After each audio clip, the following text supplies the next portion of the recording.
Rooman ko'en suura 12 aya 33 yaaki 36.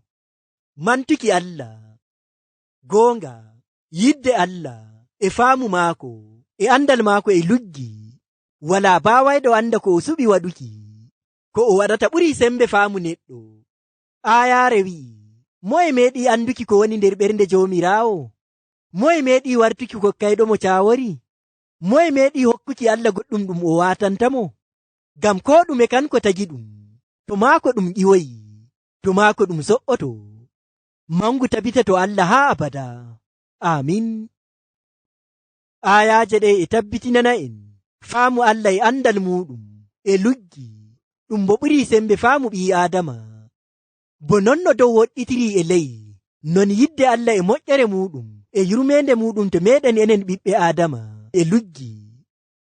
Bo non no ayaaje ɗen mbi'i ɗo, goonga yidde Allah e faamu maako e andal maako e luggi wala baawayɗo anda ko o suɓi waɗuki ko o waɗata ɓuri sembe faamu neɗɗo.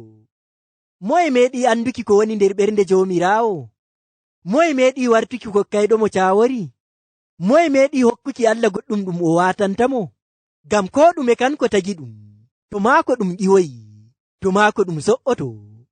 Ngam non mantore e yettore tabita to maako haa abada. Amin.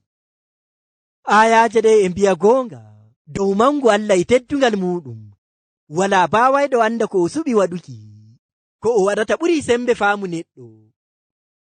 Bandiraawo am, a meeɗi hokkuki Allah joomiraawo caawori dow ko o waɗata?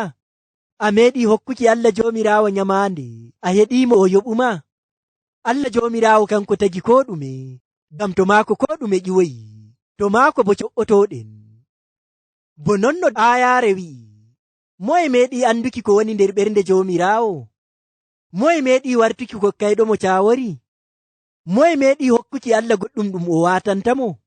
Ngam ko ɗume kanko tagi ɗum, to maako ɗum ƴiwoyi, to maako ɗum so'oto. Ngam non bandiraaɓe am, ngam yidde Allah e moƴƴere muɗum e yurmende muɗum to meɗen enen ɓiɓɓe Adama, sey ngetten mo, manten mo, teddinen mo, ngam kanko jeyi mangu e teddungal haa abada.